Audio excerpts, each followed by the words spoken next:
Well, hello, and welcome to episode 206 of Drink the Movies. I'm Brian here, as always, with Michaela. Michaela, it's Oscar week. Sorry. You It's were you were Oscar so week. loud, it's in the microphone didn't even pick you up. Thank you, Zoom, for that. Appreciate it. It's Oscar week. Yeah, I just squealed like a extremely excited human. Yeah, it's my Super Bowl. It's sort of your Super Bowl. I mean, it's your Super Bowl too, right? Like, it's Yes, a it is big your it's a Super big deal Bowl here. to you. It is your Super Bowl to me. Yeah, I put you through it every year. It is the busiest week almost of my life because we had 52 movies that we had to watch, hmm which hmm is actually less than any time that we've been together in Oscar history. Which you'd think would be good, but there was still a lot of scrambling, a lot of logistics trying to figure out how to watch everything. Um, I think there are uh, only 50 films on a side note, but Really? Oh, okay. Well, man, I've been looking at my list wrong for the entire season. Anyway, very exciting stuff. This is the day, though, Brian, where we lock our picks in.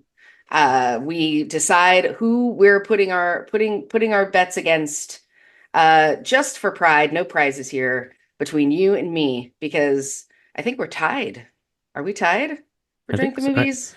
I think so. Well, so I think because we did one prior to Drink the Movies, so I think overall, I think we're both at three. I don't know for sure. I don't know for sure. I stopped keeping track as soon as you started beating me there after my couple of early victories. So we'll have to see. We'll see how this year's goes. And it's just for fun. And one of the most fun things that we've done here on Drink the Movies is, of course, do our Oscar pick'em.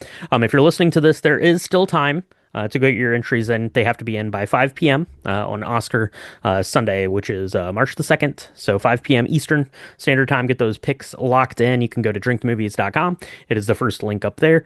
Just hit that, make your picks, and whoever makes the most correct picks is going to win this year's prize package. We've got rocks glass, we've got a stemless wine glass, we've got some coasters, some stickers, all sorts of fun stuff in there. It's just for fun. Go ahead and make those picks. You can also find the link to that down in the show notes here of this episode. So, yeah, looking forward to that. We'll be making our picks here in just a minute. But before we do that, Michaela, we need to talk about this year's cocktails. And fortunately, the internet has been our friend when it comes to figuring out exactly what is going on at the governor's ball there for the Oscars, which is I think that's kind of like the official like offer Oscars after party. Of course, some of the studios do their own kind of a thing, but this is the official one from the Academy here, and it is sponsored again by Don Julio Tequila, who I think have done the last couple. I know they did the last one for sure, so we're going to be dipping back into the Don Julio tequila realm. So, Michaela, does that sound pretty good? We went through that whole bottle of the Don Julio 1942 last year. It did not survive even to like the first nominees, I don't think. No, no, and it's a real expensive bottle of tequila. I mean, we are not shy about spending money here at Drink the Movies for alcohol. We spare no expense. But oh, I had no idea those big bottles are a pretty penny. Delicious though, very delicious.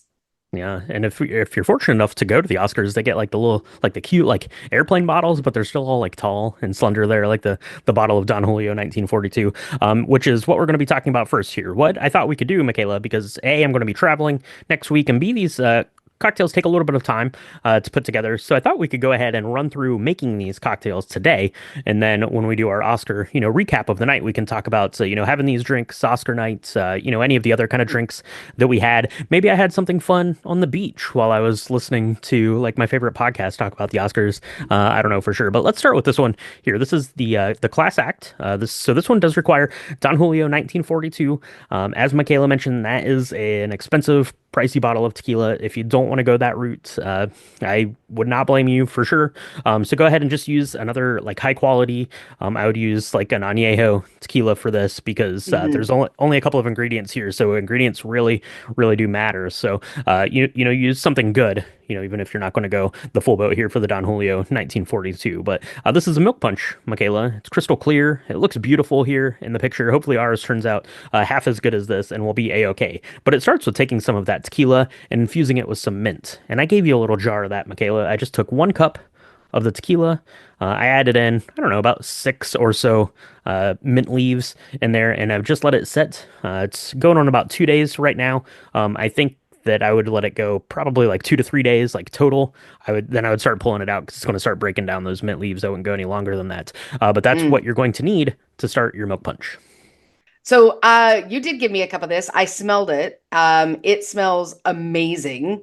It's hard because you and I we do a lot of, infusions. It's kind of, I don't know, it feels weird taking tequila that is so expensive and adding mint to it, but I think it's going to be worth it. But then we're going to have to combine the mint infused Don Julio 1942. We're going to use that with fresh lemon juice and some simple syrup.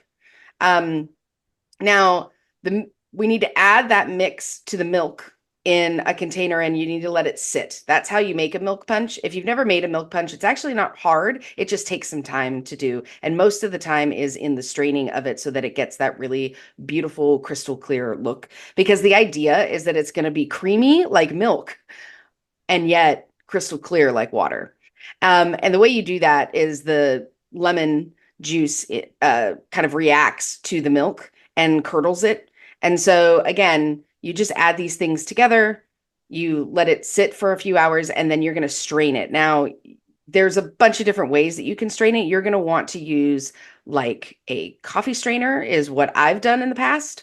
Like a coffee filter, because you want to get those particles really just taken out of the final milk punch itself, right? So you might Mhm. have to strain it a couple of different times to get it to that clear consistency that you would like. That's what I do with mine. But Brian, you've done a lot more of these. Do you want to share any secrets to the trade?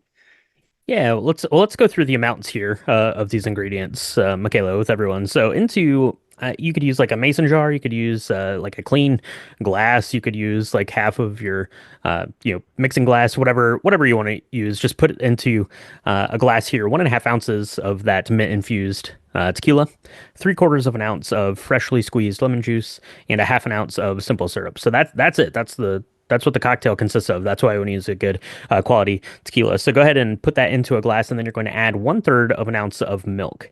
And as Michaela said, that milk is going to start to, basically, combine with the lemon juice. It's going to cause it to curdle, and that's going to strip out, some of the more tannic presence. It's going to give, it's not really like a milky consistence, like mouthfeel, but it is a sort of creamier, like softer Mm, mouthfeel. It doesn't taste milky in any no, it stretch of the doesn't, imagination, but surprisingly. but it pulls out a lot of that color, so it's crystal clear. And you're just going to let that sit. Probably overnight. Just stick it in your refrigerator, let it sit overnight. And you're going to see, kind of that start to coagulate pretty quickly there when you put it in there. And then yeah, go ahead and strain it through. You can use like a super fine sieve, maybe for like the Mm. first one if you want to do that. But I did two just coffee filters with mine. I did a coffee filter, strained it through, and then strained it through a second coffee filter. I put it into like a little funnel, funneled it back down, and then basically the cocktail is ready to go then, right? It's going to store for a long time. So I just have mine in the fridge now, just waiting for Oscar night. It's going to be ready to go for me there. You want to do probably at least 2 hours there on the milk punch before you strain it out. And then when it comes time to serve, go ahead and just put that into a rocks glass with a big, as clear of an ice cube as you can get. Sip and enjoy, and we'll be back to tell you what we think about this one. That one sounds pretty good, Michaela. Really simple. It's almost like a tequila gimlet kind of variant, Yeah. sort of a thing, right? So I'm very interested to see what that one tastes like. But I'm more interested to see what this one tastes like because this one seems kind of weird and kind of amazing at the same time. And this is the Yeah. golden age gimlet. Yeah, it looks beautiful in the pictures that Don Julio has on drinksdigest.com. It looks like a martini after my own heart. Um, yeah, it looks beautiful. And this is just tequila blanco from Don Julio. This is this is much more my jam in terms of pricing. And all this is, I say all this is, it's four ingredients, so it's still really simple. It's an ounce and a half of the tequila Don Julio Blanco, ounce and a half of fresh pineapple juice. Please make sure that's fresh because again, four ingredients. 3/4 of an ounce of fresh lime juice. Again, fresh, it's important. And then half an ounce of vanilla syrup. So you're going to combine all these ingredients in a shaker tin with ice. You're going to shake that thoroughly. You're going to strain that into a chilled Nick and Nora glass. Or a martini glass if you don't have a Nick and Nora glass. Garnish it with an olive. So it looks like a dirty martini, but it Hmm. doesn't taste that way. It's going to be like rich and sumptuous because of the pineapple juice. It's going to be tart because of the lime juice. I'm super excited about this drink. Yeah, this one, like I said, it sounds very strange with the pineapple juice, and then you get like this olive, like this briny olive, Yeah. kind of a accompaniment to it. Um, I'm just imagining in my head that this probably tastes exactly what sitting like seaside at like a Mexican resort must taste like if you could put that into a glass. Like maybe that's what it is, right? You get a little bit of salinity from the sea. You get, some tropical notes there from the pineapple, and then obviously the kind of that clean agave of the tequila blanco coming through there. So I'm really excited for this. The vanilla syrup is something you're probably going to have to make. I didn't really bother to look for it, but pretty simple here. Just go ahead and mix up some simple syrup. And then what I did is I just took a vanilla bean, kind of split that and put it into the simple syrup, and I'm just going to let that sit kind of until Oscar night to make this. You could also use probably just a couple of drops if you had a really good quality vanilla extract, like a good quality Mm, one. I wouldn't use like a cheap one, right? So I would use definitely a good one. You could probably get pretty much the same kind of results doing that, yeah. but I want the vanilla bean for my roots. And then I'm interested to play around with the vanilla syrup because that sounds pretty delicious. So might have to check that out on some more cocktails. But that is what we've got coming our way for Oscar night. You can also get some Lallier champagne. Apparently, that is the official champagne of this year's Oscars. So you can check out a bottle of that, or you could go with Makila's favorite champagne for sure. Come on now. It's first of all, I'm not going. it's not a I'm not going. champagne. I'm not going to be there to give you a hard time about it. You're So I not going to gotta be get there it. to give Gotta me get it you got to in get it in early. now. Yeah. Yeah. No, I feel loved. Look, don't be making fun of my Wycliffe, all right? It's $8. It used to be 5, and it's perfectly fine if especially if you're adding it to a bunch of stuff, right? But it is not of Mm. champagne because it's made in like Southern California or something. Um, it says it's a brute, but it's probably not that either. It doesn't taste like a brute. It's way too sweet for that. But whatever. I like it, but I've never even heard of Lallier. So your girl here is going to have to go and find at least one bottle and drink it and take a picture of it for Drink the Uh, Movies because, you know, it's not, I mean, how I don't know how expensive it's going to be. This is probably going to be a ridiculous adventure, but I'm excited about it because I never even heard of that. Like, there's, I've never even heard of Yeah. Lallier. Have you? I have not. No, Oh, they don't have okay. it. They don't have it at the Total Wine next to me, so I'm not going to be able to get any. Maybe you'll have better luck down in your neck of the woods. But yeah, that's what we've got drinking coming for the Oscars. That's pretty exciting stuff. Stay tuned. Next week we'll talk through kind of those cocktails, what we thought that they tasted like, but we thought it'd be fun to kind of go through and get them set up now because they do take a little bit of time to put together, and want to pay homage to the actual drinks that they're drinking there come Oscar night. So, Michaela, let's do this. Let's go ahead and take a quick break, and then we're going to be back with a special guest to help us go through our Oscar picks, talk all about the Oscars. It's going to be awesome. So stay tuned, and we'll be right back. The defining moment of 2025. The defining moment of 2025. Yeah, absolutely. We are here to make our Oscar picks, to make them official, which makes Michaela very nervous. She's putting her movie truths out into the world. Everyone has to, or everyone gets a chance to dissect those. I guess now is that why you're nervous? Why does the Oscars make you nervous, Michaela? You love the Oscars. I do love the Oscars. Well, I think there's a big difference between like a movie that you feel should win and a movie that you think is going to win. Right? Okay. There's a little bit of art versus science versus like educated guess, right? And I think that that is what makes it hard because you like for example, in the best picture field, Mm. the one that I'm gonna say is my favorite is not the one that I think is gonna win, Okay. which is kind Okay. of a shame, but that happens a lot. I'm looking Okay. at you, 1998, Saving Private Ryan versus Shakespeare in Love. I have it on good authority that you were happy when that happened, but we Yeah, talked I about was a that already. 17-year-old You love-struck idiot at that well, point. Okay, I'm much more cynical now. I'm all about death and destruction. Bring it on, Steven Spielberg. Bring it on. 1998. I think that was a long time ago. That was a long time ago for our younger listeners and potentially younger guests here for sure today. But before we get into the crux of today's episode, which is going through all of the Oscar nominations, making our picks. These are our official picks.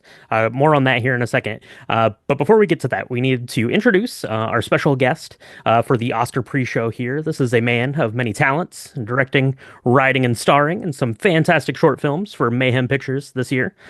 Plus, he's also the host of of the Awards Bait podcast, which just is in its second season, probably culminating on Oscar night, if I had to guess. So, welcome back to the podcast, Jake from Galaxy of Film. How are you doing today, Jake? I'm great. I'm so happy to be back here for the second year in a row, covering all these categories with everybody. Yeah, it's always a good time, and it is my favorite time of the year. And this year, unlike last year, I really do feel it's more wide open than it usually is, which is very exciting. I feel like I really don't know which way it's going to go. Whereas last year, I felt like we're all just kind of holding our breath, like waiting for Oppenheimer to win. And then this year, it's not that clear cut anymore, and I'm excited to dig into it. So happy to be here. Yeah, absolutely. I was thinking about the Oscar picks last night because we always do, Michaela. We've always done like one like cemented, locked in, guaranteed to happen pick. And usually, or I mean historically, there has been one, right? And this year, I don't think there is one. No, no, I think you're right. I mean, at the beginning of this season, I was like Timothy Chalamet, Best Actor, done, done, we're done, we're done. And then The But Brutalist are we happened, though? and we're But not are we done. though? We're Yeah. not, we're not. And then, I mean, even like Best Animated Film, that was one routinely you and I would discuss, and we would both agree on who we thought should win, and then who we Hmm. actually is going to win. And that was usually pretty. We were pretty on point there. Not real sure. Just it's all open, and that's why it's just so hard. Maybe because this time I have to really think about all of the categories, all 23 of them. That's right. Yeah, you have to put on your thinking cap here a little bit more this year because, yeah, the field is a lot more wide open. There were a lot more films released this year. I think 82 theatrical releases more than last year. So it's, a little bit to more diversity here in the field. We had a full year. Jake, I remember, I think Michaela and I both managed to make it onto Yeah. awards bait last year. And one of the big talking points was that, well, we don't really know what's going to get nominated because of the strike, right? Was going on Yeah. last year we were dealing with in addition to, but this year is a little bit more streamlined. And we had films, from right out of the gates. I believe we went, Michaela, and saw Dune Part Two like 2 days after the Oscars last year. And here, it is again nominated for all of this stuff. But before we talk about this year's Oscars, Jake, just in general, what was your movie going experience like this year? This year on the awards bait side of things, like I was able to, I had a permanent co-host with me, similar to the way you guys run things here at Drink the Movies, and it's been really fun going through it with him because he's someone, he loves film, he loves, like, he's all over Letterboxd and all that stuff, and he's all about it. But I notice he always, like, kind of, once Oscar season comes around, he's able to see like the big ones. But Hmm. like this year, we were able to like really get into it and like go see everything together. And we saw, like, we right after the Oscar nominations came out, we got tickets to go see I'm Still Here, which was like the surprise Best Picture nom, I felt. So we went to go see that like right after. Like that was our last one, and I'm like, we saw all the Best Picture nominees like very shortly after the nominations were announced, and like he was like, I don't think there's ever been a time where like I've seen like all of the major category movies, and I'm like, yeah, like and I was happy that I was able to kind of do that for him. So it's been a real nice experience, like really kind of getting him out there and like seeing all these films with him, and also like similar to what Michaela was saying earlier, where it's like, he has like, and it's been fun, like kind of shaping his, like, it's like, well, no, you got to think like how they're going to vote. It's like, yeah, your favorite movie was Dune, but it's like, is Dune going to win Best Picture? Like, probably not. And it's like, he's like, well, that's my favorite movie. So like, that's what I think should win. And it's like, I wish it were that simple. And it's like, but it's just not. Like, there's a lot of things that go into this stuff. So like, sort of like teaching him like as we go through the award season has been so interesting. And like seeing these like various like, controversies play out in real time has been also super entertaining to do on the show. I mean, crazy and like terrible, but also like it made for a great season and like a really like entertaining show. So, we kept like talking about it, and it was just like really enjoyable to do. And yeah, like it was great getting to see all these films, and even like I didn't get to go to like the shorts like that they do in the theater. I love that they do that. Hmm. I want Yeah. to do that. Every year I like fall short of it, and I manage to like run out of time, and I don't get to see all of them. But I did manage. Someone posted a really great video on YouTube being like, here's where you can find like everything if you can't go to the theater. And like I was able to find like a bunch of them, and I was able to like kind of check some boxes this morning and like watch some more of them. So that was nice, Nice. and I actually know some people that were involved with one of the live action short films. We'll get to that pretty soon, but yeah, it was a Awesome. really great experience and a really entertaining award season overall, and it's been really fun to cover. So great season on my end for sure. Yeah, for sure. The award season has been weird because if you would have asked me to make picks like right after the Golden Globes, would have been Yeah, completely different than the picks I'm about to make today, I think. yeah. So it's been like a wild ride for sure. And the Oscars are coming up quick. This drops on Thursday, so just a couple of days in there. Let's go ahead and get this plug out of the way. If you have not made your Oscar picks yet, go ahead and do that. You can go over to our website. It's www.drinkthemovies.com. It's right at the very top there. You just click that first link. You make your picks. Now we have done our best to see all of these films. Sometimes you're better served not seeing any of these and just going with your guts or your hearts, whatever you want to do. But make your picks, and whoever makes the most correct picks is going to win this year's prize package. So definitely want to go get entered into that. We're going to take those up until about 5 p.m. on Oscar night. So go ahead and get those in. Michaela, we have a new host for the Oscars, a first-time host, I believe. Conan O'Brien is coming in to do some hosting. Conan is one of those comedian late-night personalities that seems to be universally loved. So I feel like Conan's going to do a good job. You excited for Conan? I am excited for Conan. To quote um, Crazy Stupid Love, I think that was what it was called. It's the opening line that Emma Stone gives, and she's like, "I love him. I love him. He's everything to me, and I want to marry him and have his babies." Look, I feel like everybody loves Conan. Because he's funny without being a jerk. And we need some of that. I think we need a little bit of uplifting humor right about now, especially talking about some of the subject matter that these movies are talking about. True. So I think that'll be really good. We could use somebody who's not super controversial, who's generally well liked. It might be a little bland, but maybe that wouldn't be so bad. I'm just hoping no one gets assaulted. Like that's we're gonna set the bar real low this time, okay? No, nothing gets harmed, no one gets hurt. I believe that the assault that slap heard around the world was the first time Jake and I ever talked together on a podcast. So Yeah, that was good. That was good, I believe. Jake, what do you think about Conan?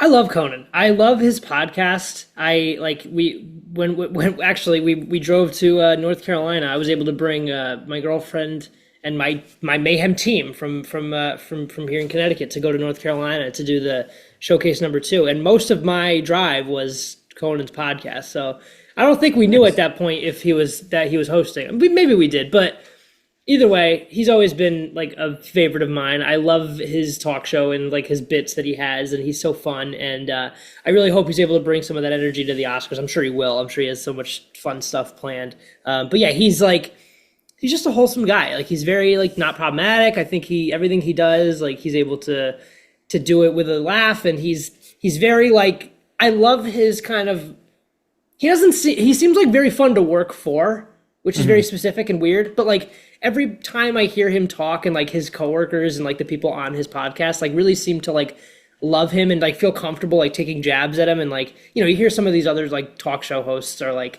just the worst people ever in real life sometimes. Right. And it's like he just seems like the complete opposite of that, and he's like able to poke fun at himself and like call himself out on things. And I love that, and I think it's just so fun. It makes for a really entertaining podcast. So yeah, I'm excited to see what he brings to this. I think he deserves to be someone that we would like talk about a lot, and he's kind of not like he's just kind of like under the radar. Like he Hmm. had the whole late night thing happen, and that sucked, and he got moved to TBS and all that, and it got kind of like buried. I feel like so I'm hoping that he's able to kind of break through and like really have like a big successful Oscar night. I think he will, so I'm excited to see what he does. Yeah, I think he'll do well. I'm excited to Yeah. see a kind of how the direction of the monologue goes. Michaela, as you mentioned, a lot of these movies, really top to bottom, obviously you have the documentaries, but really kind of all over the board are, Hmm. definitely making statements kind of through all the categories here. So we'll see how that plays off of Conan, his ability to do that there. One other big kind of change, I guess, for the Oscars here before we get into our picks, no musical number performances this year, to which I say, love that. Jake, what do you think? No musical numbers. I'm good with it. Yeah, I think like every year I feel like we're talking about how can we cut down the length of the show, and I feel like that's always been a big sticking point. Is like if you're not going to do anything like super exciting with the musical numbers, why do them? And it's like this year especially, I think it's like the controversy with Amelia Perez and stuff, like I feel like it's one of those things where it's like, do you really want to draw like so much attention to it? And because they have two songs, and it's like, I don't know. Like I get it's a very celebrated, beloved movie in the industry.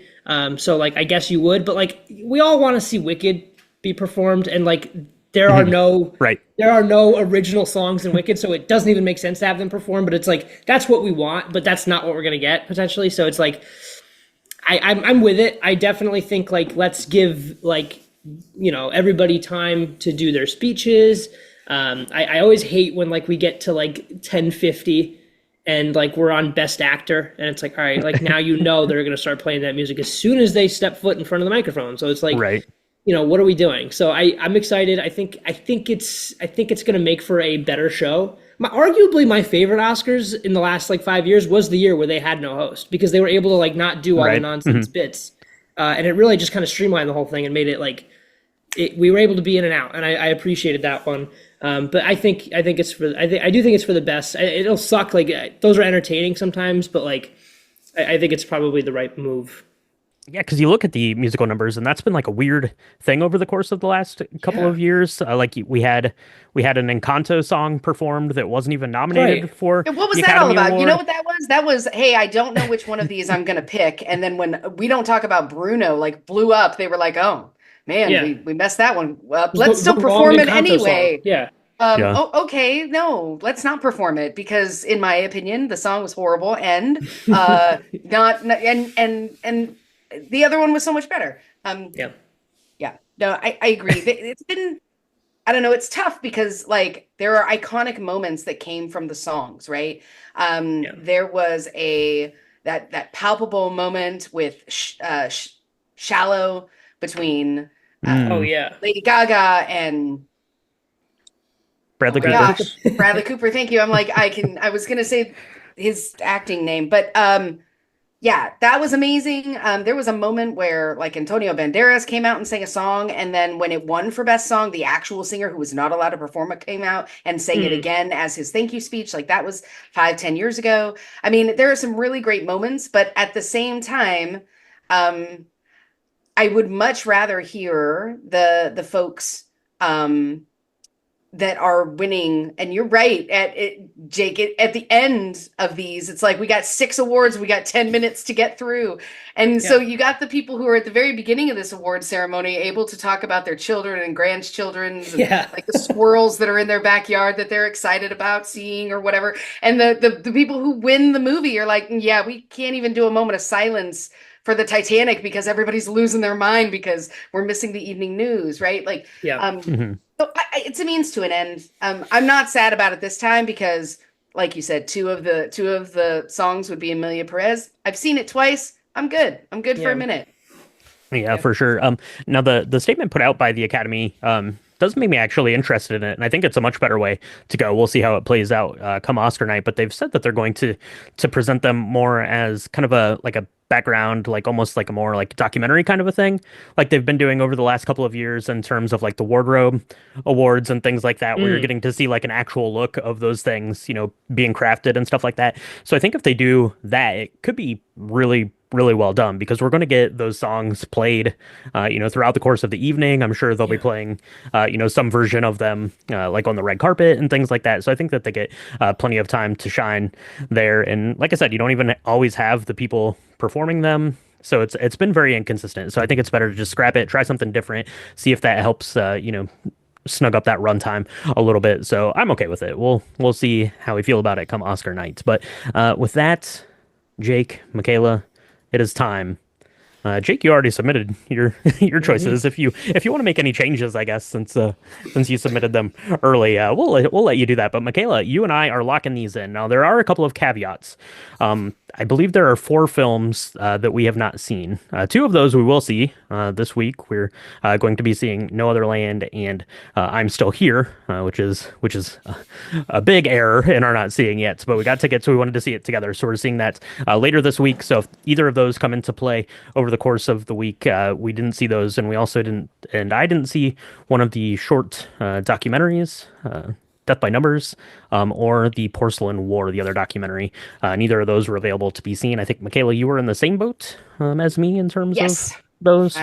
Yep. So, and we're, that's the only thing, man. It's really sad. Most of the shorts, you know, they're really hard to track down unless you go to a theater. And I Yeah. was happy that they did a bigger release. I mean, every year it's getting bigger and better, but I just wish that they would let us like pay to see them in a different way or make it just much more widely accessible because there are movies that people, I mean, a lot of people don't watch the shorts. That's like 15 movies that people aren't watching, and they're worthy to watch if, you know, they're worthy of people going to see. And I get they're not the next Marvel film, but they should be able to see. We should be able to see them. But I'm off my soapbox now. So yes, we're about even. We're very close to have watched all 50 movies, which is pretty cool, considering we've only got a week left. I'm very proud of us. Yeah, less than a week, less than a week. So let's get into it. We'll go ahead and start making our picks. We'll probably complain about shorts later too when we we get to those, Yep. but that's okay. So we're just going to go through our Oscar pick'em ballot list. So this is just the way they are presented. I believe when I made this list, I went to the bottom of the page and just worked my way up on Oscars.com. So that's kind of why they're in this order. And then we'll finish with the Best Picture and go from there. So Michaela, why don't you start us off? It is Oscars 2025. The 97th Academy Awards will be taking place here in a couple of days. What is our first category? Uh, our first category is writing original screenplay. I'm hoping I said that right. I'm hoping I'm right. All right. So what we have here nominated for writing original screenplay, we have Honora Sean Baker, The Brutalist, Brady Corbet, Mona Fastfold, A Real Pain, Jesse Eisenberg, September 5th, Moritz Binder, Tim Felbaum, Alex David, and The Substance, Coralie Fargiat. Oh, and this is going to be real hard. I'm going to say, do I just go? You want me to just Yeah, go? just go for it. Just go for it. All Just right. lean into Best it. original screenplay. Oh, this is really hard. I'm going to say The Substance. The Substance. Okay, Corley Ferget. Very nice. She put out, I think it was on Letterboxd. I think put it out. It was like her home Star Wars movie that she made when she was like 8 years old or something like that, I which is already love pretty, her. which is pretty epic. Pretty epic. Yeah, The Substance is very original. It's written very well. It's a nice, tight and concise story. But Jake, what do you think? Writing original screenplay here. I'm going with A Real Pain from Jesse Mm, Eisenberg. I think it's got a couple of wins under its belt already for that screenplay. I think it is a very strong screenplay.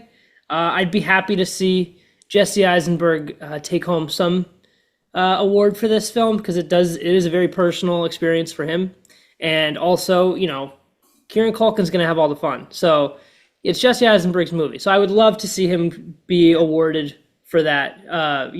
It seems like this season we've been kind of stepping away from Eisenberg and really focusing on Kieran Culkin. But that's Jesse Eisenberg's baby, that movie. So it's like I would love to see him be recognized in some way for it. And I believe A Real Pain's only been nominated for 2 awards. So I would mhm. love to see Eisenberg kind of bask in some of that glory.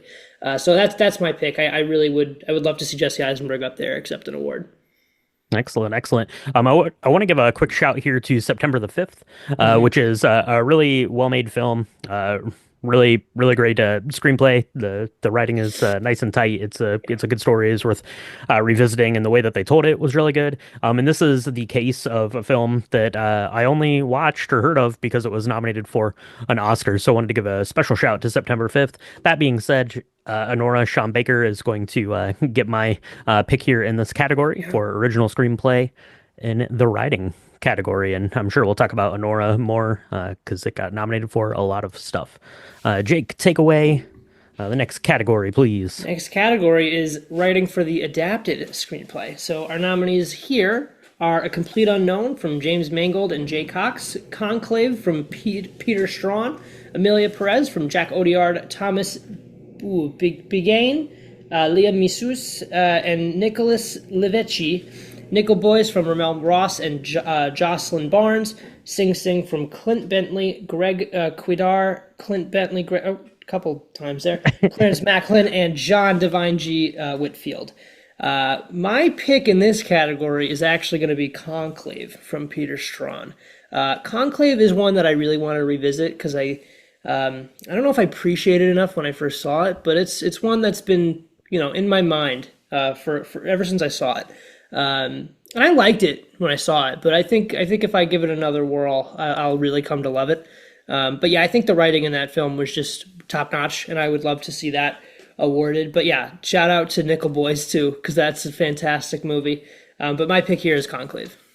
Absolutely. Jake, I'm going to follow in your footsteps. I'm also going to go with Conclave here for adapted screenplay. And I was also going to shout out Nickel Boys because Nickel Boys was excellent. Really, really great adaptation there of a story. That was a movie Michaela and I had a whirlwind experience seeing as we got seated in the wrong theater. So we missed the first 5 or so minutes of the film. But Man. we caught up okay. We caught up okay. Michaela, what do you think? Writing adapted screenplay? Yeah, 3 for 3, gentlemen. Conclave, for sure. Look, I loved Nickel Boys for sure. I thought Sing Sing was also really beautifully told. And that's the problem with these screenplays, right? Whether it's the adapted or original, right? It's really the storytelling. I think Conclave, though, did such a great job of being so suspenseful, being true to the original story, kind of you were literally putting yourself in all these different folks' shoes of what should happen versus what will happen. There's a little bit of reality in there because it's dealing with like the Pope, voting on the Pope, which is like a real thing. I don't know. It's still, the story stuck with me, and we can talk about the performances, of course, but that story haunted me for a long time after seeing it. So that's why I picked it. Absolutely, absolutely. So that is writing in the adapted screenplay. Up next, we have visual effects. This is a feast for the eyes here. We're getting nominations for Alien Romulus, Better Man, Doom Part 2, Kingdom of the Planet of the Apes, and Wicked. So some really, really good visual effects films here. My pick is going to be Dune Part 2. The first Dune also won this, but looking back at what it was nominated up against, that one was pretty much a foregone conclusion that Dune was going to win. I think this one is a lot tighter. There's some amazing stuff. It breaks my heart not to pick Kingdom of the Planet of the Apes because I thought that it looked spectacular. And none of those films have won this award, which is kind of absurd to me. Alien Romulus was gorgeous and harkened back to those, the old Alien films, looking great. The way that they did the fly-ins and outs of the spaceship with like the little working lights, and it would go like from space and through like a tiny window into the action. That was amazing. But yeah, Dune Part 2 can't top Dune. I don't think. I don't know. But what do you think, Michaela? Can you top Dune? Oh, no, I can't. Look, I loved Alien Romulus. I thought that was a great homage to uh, the original Alien, right? I think Kingdom of Planet of the Apes, I mean, the gorgeously shot, the effects are just great. But yeah, Dune Part 2 for me. It's one of the few awards that I think it's going to win. So Well, there you go. There you go. What do you think, Jake? I agree. I think Dune Part 2 for sure. I really like this was the movie that I was like, I was beating this movie's drum so early on in the year, and like to see it, like it's not going to win as many as the first movie did. It's just not, and I'm very upset about that. But yeah, I do think this one is deserving of a Dune Part 2 win because I want to see that movie win as many as it possibly can because I love it. It was my favorite film from last year, so I would love to see it just take home as much as possible. So, yeah, definitely my pick here. And it's the most deserving. Like, it had the best... I feel like it just felt so grand and, like, epic, and everything just felt so lived in, and the sandworms and all that. It was just incredible. And the ornithopters, I loved it. And that whole like I don't know how much of that is visual effects, but that whole like black and white sequence with the fireworks, that just like Mm, ink hmm. blots, like it was fantastic. So yeah, Dune Part 2 for sure. Absolutely, absolutely. Okay, best sounds, gentlemen. All right, for best sound, we have A Complete Unknown, Dune Part 2, Amelia Perez, Wicked, and The Wild Robot. This is really hard, guys. I mean, we're only like two or three nominations in, and I'm already not able to do anything, I feel like, effectively, because all of these are great. Mm, yeah. Um, it's been such a long time since I've seen Dune Part 2. I really want to give it this technical award. Um, but I think what I'm gonna do instead is do A Complete Unknown. Uh, I think Okay. that's what I'm gonna do instead. And the reason why is because some of the sound, I mean, I noticed the way that they achieved this kind of old-timey folk sound, right? And the way that they did that, the music that was done, Timothy Chalamet actually really sang. They didn't have to do that. They could have really just done a bunch of work with the original Bob Dylan's tracks, and they didn't. They made a brave choice. I think it turned out really beautifully. And even some of the kind of auditional scenes where they're all just together and you've got different bands playing or different musicians playing in the different corners of the room. Really well done. So that's my chick. That's my pick. I agree. I do think like I think A Complete Unknown is a competitor here for sure. And also like The Wild Robot being nominated is super interesting Yeah. to me. Like Yeah. that was not an expected thing for me, but I'm happy to see it there. But my pick is Dune Part 2. I really hope that it sticks in everybody's mind, and this is one of those ones that I'm just like it was so like it's I just love all the like the Denis Villeneuve said it best, and I think Zendaya was talking about it in an interview. It's sci-fi stuff, you know. It's sci-fi stuff, and I think they do a great job with the sci-fi stuff. And yeah, I hope it takes home that award. But yeah, A Complete Unknown, like musical stuff, like will sneak in there and just like because Hmm. there's a lot of like sound work that you might not even notice, and that's what's the most incredible thing about it. So I do think A Complete Unknown is a competitor here, but my heart is saying Doom Part 2, and perhaps it's wrong, but we'll see. Yeah, I'm also going to go with Doom Part 2, but yeah, more or less there are three musicals here. Wicked and Amelia Perez being more straightforward, and then Hmm. Complete Unknown is, by and large, a musical film as well, just told through, the works of Bob Dylan. I always It seems like periodically we'll get an animated film or a Pixar film or The Wild Robot here in this case, and I always think that that should just win by default because everything had to be created for it. Yeah. There were no sounds that went. I'm going to carry over my statement from the last film about Alien Romulus. Why isn't Alien Romulus here for best sound? The sound in Alien Romulus that I like agree. was like jarring Was to my amazing. bones. But Doom Yeah. Part 2, sandworms. Can't sound better than a sandworm. So let's go. It's so cool. Yeah. Yeah. I can feel you're gonna win this already, Brian. All right, Jake, you said you got to see a couple of these. So I let's did. hear about them. Live action short film. Alien. Is it? It's Alien, right? Yeah, Mhm. Alien. Anuja. I'm Not a Robot, The Last Ranger, and The Man Who Could Not Remain Silent. So I've seen Alien and I'm Not a Robot, and I loved both. But my pick is going to be Alien because I've got people I know that work on this film, and Ah. I met. So we had our Norwalk Film Festival, which is where I'm based, and we were presenting one of our films there, and it was shown to an audience, and it was selected, and it was super fun. And the director of Alien was there, and was talking about her new short film that was premiering there. And she was talking about how Alien is shortlisted, and I was like, "That's so exciting!" And then it was nominated, and I'm like, "Oh my god!" And the assistant director of Alien is someone that I know and I've like spoken to and learned a lot from in regards to film. So uh, that's the one I'm going for. I really, it's going to be so exciting to see them like, at the Oscars. Like that's incredible, and they're like based in my area, and I think that's so exciting. So that's my pick. That's awesome. That's awesome. Yeah, that one is excellent. I did get a chance to go out to the theater, so I have seen all of these. They were all pretty good this year.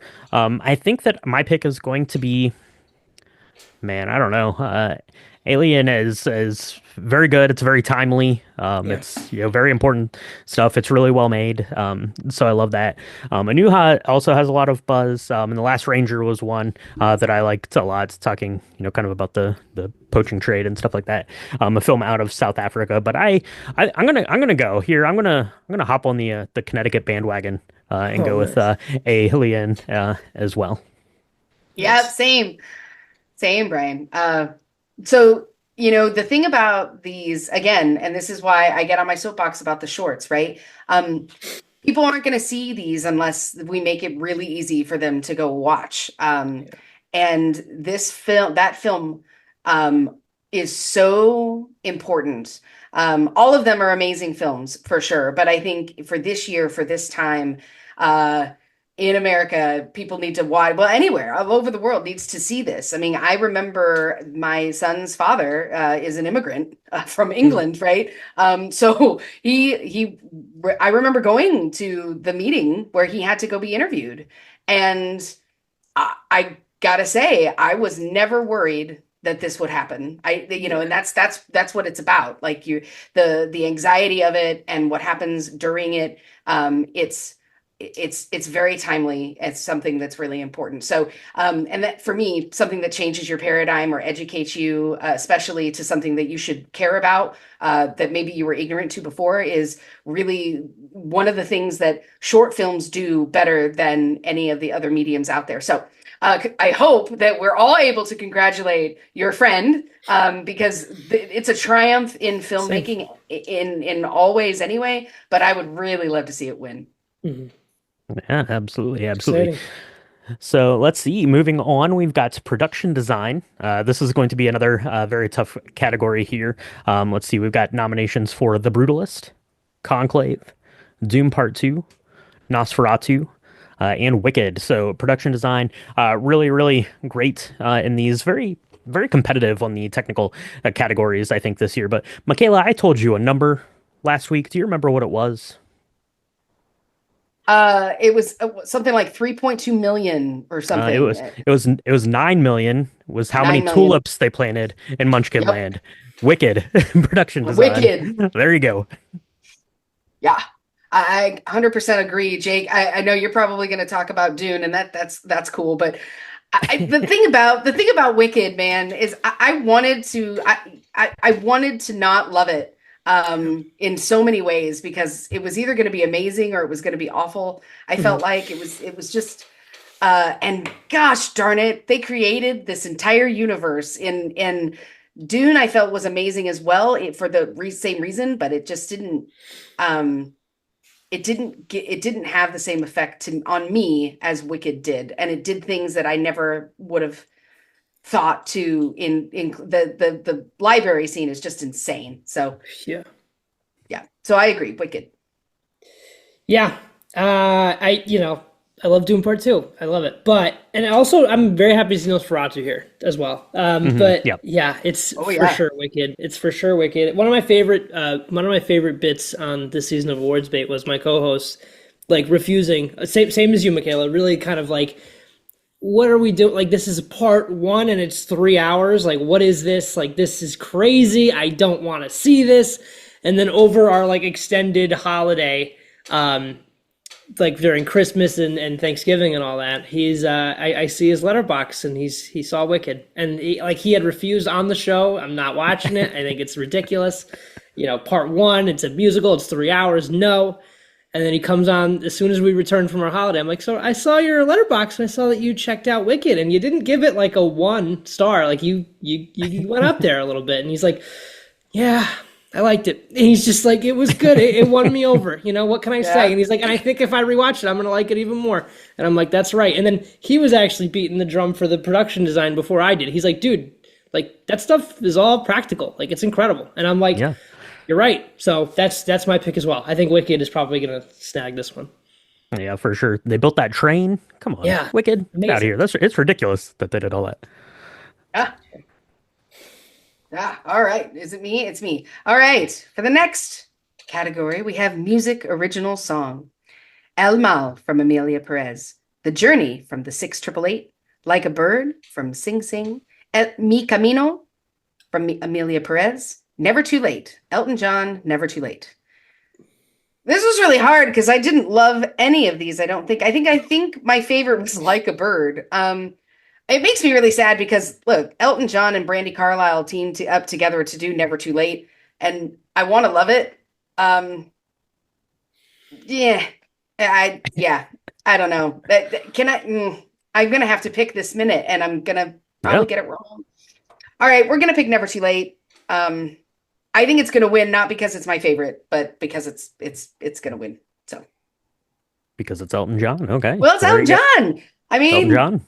and it's Brandy Carlisle. She's had like the hottest last 2 years of her life. She's like That's true. the gateway drug to Joni Mitchell for anybody that's a Joni Mitchell fan that wants to see her like in this lifetime. It's amazing. So yeah, I think that's what's going to take it home. I hope so. Just lean into it. Just lean into it. What do you think, Jake? What do you think about the original songs here? I would love to see it go to Never Too Late, but I'm gonna go with simply based on the Golden Globe win. I'm gonna go with El Mal from Amelia Perez. I think it's just and it's got two noms, so I feel like it'll probably go to Amelia Perez in any case because it means they liked it and they nominated it twice here. So I think it's probably gonna go to El Mal, but not Well, super in love with any of these either. yeah, it's same for me, really. And kind of my head says I should pick one of the Amelia Perez songs here, seeing as how it's nominated for two. Kind of like Barbie last year, but one of Yeah. those was certainly going to win, right? I think that was my lock last year was that win for Billie Eilish's song there from Barbie. This one is a lot more muddled. I think that the Amelia Perez songs are going to split votes from the people that liked Amelia Perez and the people that did not are not going to vote for either of them. So I'm going to go with the Journey actually from the six triple eight. So that is going to be my pick there.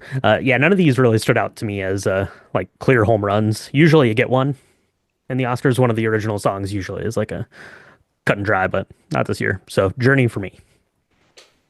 Nice. Next up, we've got music, original score, The Brutalist, Daniel Bloomberg, Conclave, Volker Bertelmann, Amelia Perez from Clement Ducal and Camille, Wicked from John Powell and Stephen Schwartz, and The Wild Robot from Chris Bowers. My pick here is The Brutalist. I think it's got some really great stuff going on. Another really great nomination for The Wild Robot as well. That's like a legitimate contender, and I think that's fantastic. But yeah, I think it's going to be The Brutalist.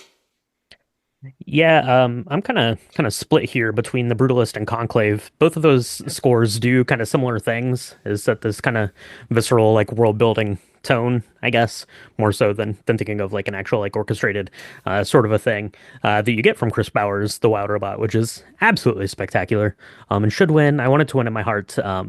but I think I'm going to go with The Brutalist from Daniel Bloomberg. Really kind of lays out the tone, and if the music's not working and you're sitting there for 4 hours, then that's a bad time. Hmm. So The Brutalist is my pick here. What say you, Michaela?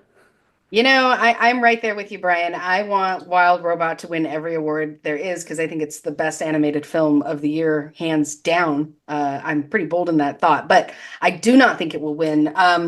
I do think The Brutalist is going to win. The Brutalist, if you've not seen it, it's almost 4 hours long, so good on you there. You may want that time back when you're done with it, but I do think one of the things that really hit home for me was the score during the kind of the montages of the main character making and creating and designing his spaces. Hmm. And that really set the tone for the entire film, right? For me. And so when you think about a musical score as a mechanism for delivering a piece of artwork, um, no, nothing else did it quite the way that the Brutalist did. And so for that, I think that it should definitely be given the award. And I'm glad it got some kudos. But I'm right there with you, Brian. I think the Wild Robot is just the most incredible thing. I just love it so much. Michaela's gonna cry if we don't move on from talking about the Wild Robot. So So the next one should be a little easier. What am I saying? It's not going to be easy at all. It's makeup and hairstyling. So for that, we have A Different Man, Emilia Perez, Nosferatu, The Substance, and Wicked. Um, this is really tough because I want to give a shout out to A Different Man. Um, Amazing kind of work. Sebastian Stan is pretty great in it. Um, I also thought that Wicked is great. Not, everybody was talking about how hard is it to turn somebody green. That's not what this one is. All of the other pieces of the makeup and the hairstyling. I mean, Mrs. Like the mad, I'm gonna say her name wrong, but the woman who runs Shiz, like she's always got this crazy hair, and Mhm. it's amazing. But I think for me, I'm gonna go with The Substance. I think that's what I'm gonna do. Yeah, it's not a bad bet. I think, yeah, similar to you, I want to shout out Different Man. I love that movie, and I think it's great that it's like nominated. And but my pick as well is also The Substance. I think the stuff that they were able to do with just everything at the end, which is just insane. And insane that this movie is such a contender. I love it, and I'm so thrilled about it, and it really speaks volumes to the quality of the film. So yeah, I think it's The Substance for me, but also great to see Nosferatu here too. I love Nosferatu, but yeah, The Substance. Yeah, The Substance is a really good pick. Obviously, just from the makeup and hairstyling of kind of the dual leads there in Hmm. the film, and then spoiler warning for The Substance, but you also get like the creature at the end, but you also get like Yeah. like throughout the whole film, all of that body horror stuff, which also leads into makeup. There as well. So the Substance is a really good pick. I think that I am going to go with Wicked, just because of like the breadth of how many people there were to Ooh, makeup Hmm. and hairstyle. So I think that I'm going to go with Wicked. Yeah, I love to see Nosferatu in there. Wish we were seeing it a little bit more. And yeah, definitely a shout out to a different man there. But I'm going to go with Wicked. all right. International feature film is next up. We've got I'm Still Here, The Girl with the Needle, Emilia Perez, The Seed of the Sacred Fig, and Flow. I This is a tough one for me. I really do. I think the obvious choice is Emilia Perez just because it is like the most nominated movie. But something tells me that they really like I'm Still Here because it's also nominated. So I'm gonna pick I'm Still Here. I just love the movie. So I think like that's my pick. That's my heart's pick. I think it's probably gonna be Emilia Perez, but like I really do think that they might just because I'm Still Here is great and they clearly enjoyed it because it's got a couple nominations. So something tells me that they're gonna want to give it something. So I think this might be the one that they give it. So that's my pick. Yeah, so international feature film. So I'm still here. We haven't seen yet, Michaela. We're seeing that on Thursday. But the other nominations here, The Girl with the Needle was exceptional. The Seed of the Sacred Fig, it was exceptional. Flow is exceptional. We'll talk about that here more when we get to the animated feature portion of the show. But I'm gonna go with I'm Still Here. You would have asked me 2 weeks ago, I would have said Amelia Perez would have won all of these Oscars. Mhm. But I'm not going to say that today. I'm still here. It's my pick. Yep. I'm gonna echo Brian. We're becoming the same person. We can't continue this. If we see it Um, on Thursday and it's real terrible, I'll give us a I'll give yeah, us a Get an mulligan. update. But Yeah. it won't, but it won't be terrible. I think. Look, I think a lot of people were kind of bewildered. And when I say people, I mean general audience members. They were like, Emilia Perez, it's up for Best International and Best Picture. Great, it'll get one of those. And I would have bet on that a month ago when the nominations came out. I was like, okay, well, Amelia Perez, you're not going to win Best Picture, but you've got an in then on international film. I don't think that's the case anymore. And I've seen all of them except for I'm Still Here, and I have to say, um, I mean, I'm Still Here. Just the previews of it is hitting me very different. Now, maybe that's a marketing person that we need to pay more money. I don't know, but um, they're all very well deserved of being nominated, but I am going with what Brian and yourself said. I think I'm still here is gonna take it home. and a special shout to any time the Academy posts anything on Instagram, there's instantly like 15,000 comments from people from Brazil. So get Oh, it, nice. get it. I'm still They're here. real proud. They're real Let's do excited it. about this film. Yeah. It's Let's do great. it. I'm excited for them. That's right. So up next we've got film editing. So we're going to take a look at these here. It's getting to be a pretty pretty similar list as we go through our technical categories here. But film editing, we've got Anora, we've got The Brutalist, Conclave, Amelia Perez, and Wicked. This one's a pretty tricky category. Film editing can't go to a film that is like 3 hours and 45 minutes long in my estimation, so that knocks The Brutalist out straight away right there for me. Wicked is edited incredibly well. It's a musical, so it has a lot of cuts, a lot of things to keep track of. And speaking of a lot of things to keep track of, that is the political intrigue of Conclave. So that is my pick for best film editing. Ooh, I like it. Jake, what was your pick? I I I went with the brutalist. I think I'm probably gonna regret that choice, but I really do. I think I my heart is Enora. I think like Enora really like makes full use of their scenes and like Hmm. everything. Like it feels super long and drawn out, but they know when to like get away from it right when you're like, are we still doing this?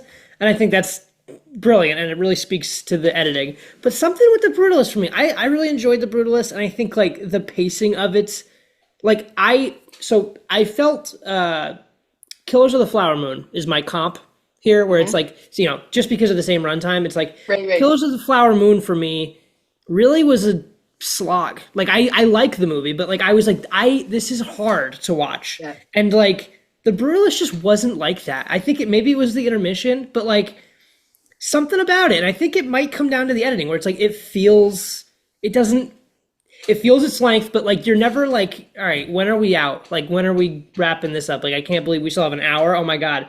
So that's what but like I know that's like tricky. Like I because it is super long and it's daunting as well. But yeah, I'm going with the brutalist, but I'm probably gonna come to regret that. But we'll see. Yeah. Yeah, Let's normalize the intermission on films that are I love over it. 3 hours long. So when Yeah. Mayhem 100%. Pictures does their 5 hour long epic, put an intermission in there, Jake. I will. I loved Do the it. intermission for the brutalist. It was great. Uh, the opening scene from The Brutalist, from an editing perspective, was what got me. I loved it, Mm. where he's getting up and like they've got this shaky camera looking at the Statue of Liberty and all of the editing of that piece. Right, I thought that was incredible. But I gotta say, I mean, it's 3.5 hours long. Yeah. That's it's hard. Yeah. That one's real hard. I am going to say that. I'm going, ooh, this is really hard because for me, it's really between Conclave and Honora. Um, I am going to go with Honora on this. And I love that this movie. It was probably my favorite film, non-animated, of the year for a number of reasons. I thought it made decisions from an editing perspective to tell a very different kind of story than what could have been. There's a lot of controversy around this. People love to hate Sean Baker and love to love Sean Baker. And I don't have an opinion on Sean Baker necessarily, but I will say that this story, if it had been edited differently, it would be very, very different. Especially that final scene, the way that they decided to hold the shots as long as they did and put that all together. And that's hard for me because some of it is cinematography and some of it is editing, but I'm going to go with editing on this one. And that's my pick. Okay. All right. Okay. We have a documentary short film. Okay. The nominations for documentary short film are Death by Numbers, I Am Ready, Warden, Incident, Instruments of a Beating Heart, and The Only Girl in the Orchestra. And I hate that I'm the one who has to decide first here because I'm real bad at it. Look, um, I'm not, we've talked about this about a million times. I like documentaries. I'm not very good at judging whether or not a documentary is good or not. I thought Incident was amazing. Um, I don't know how people feel about it being in a documentary category since it was a bunch of it was all the police body cameras and like CCTV cameras that were around an incident that was real that occurred. Mhm. And so it was a lot of editing of those to put them together to kind of create a cohesive story. I thought that was tremendous and amazing. And I'm sure there are going to be some documentarian experts out there that are going to say, well, that's not real because it wasn't filmed firsthand or whatever. I thought it was really good. I also want to give a shout out to I Am Ready Warden. That really challenged my paradigm about like the death penalty, whether you're pro or against it. I thought that was amazing. And I'm gonna have to choose. I don't know. I'm gonna go with Incident. That's what I'm doing. Okay, okay. The documentaries are always a fault of mine. I never make it to see all of them, and this was the one I did this year. I saw Incident, and I it was on it's on YouTube if anybody's interested in watching it, and I encourage that everybody does because it's fantastic. It's hard to say that this movie's fantastic, but like it's so like raw, and it feels like almost experimental, which I really appreciated. Like it almost like it Hmm. feels like we're doing something different with the art form, and I love that. And I think like we should be honoring that and like pushing for that because, it's doing something different and it's doing something that we haven't seen, and it's telling this story in a way that, it's different. And I think that is the coolest thing about this, and it's like so raw and just like you're in that moment and you're just living in it for half an hour, and it's like it doesn't go away from that. And like the ending of it, it's just like, it's just a gut punch, and it's like, wow, like it's powerful. So that's my pick. It is the one I saw, but I really feel like that's it's a great well edited, put together um documentary. If it is like Michaela was saying, a documentary, but like it's just so like Hmm. real, and I love that. And very little, like not a lot of music, not a lot of even like, just really it's just the sounds of everything, and it was just so like I said, raw. It was the first thing I watched when I woke up this morning, and it really was just like, damn, like it's powerful stuff. So that's my pick. Yeah. Yeah, for sure. Yeah, they even make a statement, I think, as it starts that there are going to be like extended sections that don't have any sound as Right. they're showing on the CCTV. And yeah, Jake, you make a good point there, as it seems, maybe not experimental, I guess, but Yeah. definitely a different way to do it. It reminds me a lot of like like found footage, like films, Right. except the footage is real, right? Like they Hmm. like they really found this footage. It's literally Um, found footage. Yeah. it's affecting.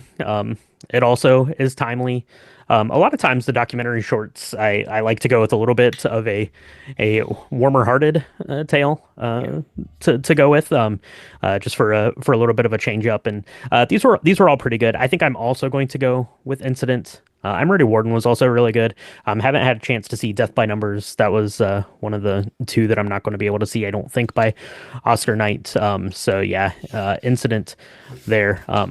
Because yeah, and I think to what you were saying, Michaela, about this being a documentary or not, it is up to the filmmakers ultimately then to decide what to highlight, because a lot of this is in Hmm. like split screen and like Mm. third screens and stuff like that, and pulling those in and out of focus, and deciding what portion of the story they're trying to highlight there. I think really kind of speaks to the narrative power that they were using, even though this was just footage that they had recovered from the police department there in Chicago. So Incident for me on the documentary shorts.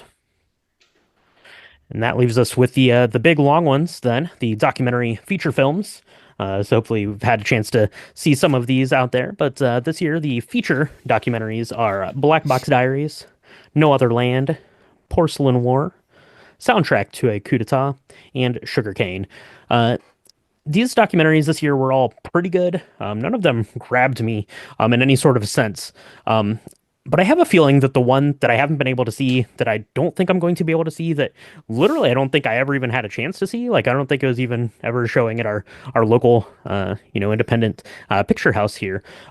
But I'm definitely going to keep tabs on this, because a lot of times after the Oscars, if they don't get seen by the Oscars, I'm not going to watch them. But definitely going to keep this up on the Just Watch app, because I really want to see it, and I really think that it's going to be excellent. And speaking of timely, Porcelain War is going to be my pick for best documentary feature film. Interesting. Yeah, I mean, I have to say, I was much more enthralled with the short documentary feature films than the long versions. Not that they weren't great, but I found them, I don't know, Sugarland, sorry, Sugarland, Sugar Cane, I thought was going to be a shoe-in. It had gotten tons of Oscar buzz, and then that really died down. That's a very It's good personal and to important. me. It's great and it's important. That's probably my favorite. Um, No Other Land, we're actually going to get to see that. I am hearing now that that's getting a lot of buzz. It was not even going to be shown in the United States because of the content of it and what it talks about. Um, but and so I think that might be a little telling that might give it kind of the attraction that it needs to be voted on. But I don't know. This is going to be tough. I'm going to go with Sugarcane because it's one that I've seen. Um, I have also not seen Porcelain War, and I've heard amazing things of it. But I'm okay if I'm wrong here. But Sugarcane was my favorite, so that's I'm just going to lead with that one. Yeah, this is another one that I've had trouble with, and I haven't been able to see any of these actually. So I gotta check. I think the No Other Land is the one I've heard the most about. So I feel like that would be the one for me. But Porcelain War is also like I've done some research on that one, and that one is also yeah super timely and seems very important. So I feel like it's between those two in my eyes. But I ultimately locked in No Other Land. So I do want to check them out. So I'll have to double back and check out that YouTube video again to see where these are available. So I'll definitely check some of these out. Hmm. Yeah, and definitely all uh, worth watching if Yeah. you're able to search these out and able to see them because they're all important. But yeah, none of these really grabbed me. And like Michaela said, we'll be seeing No Other Land here this week, and then hopefully Porcelain War in the not too distant future.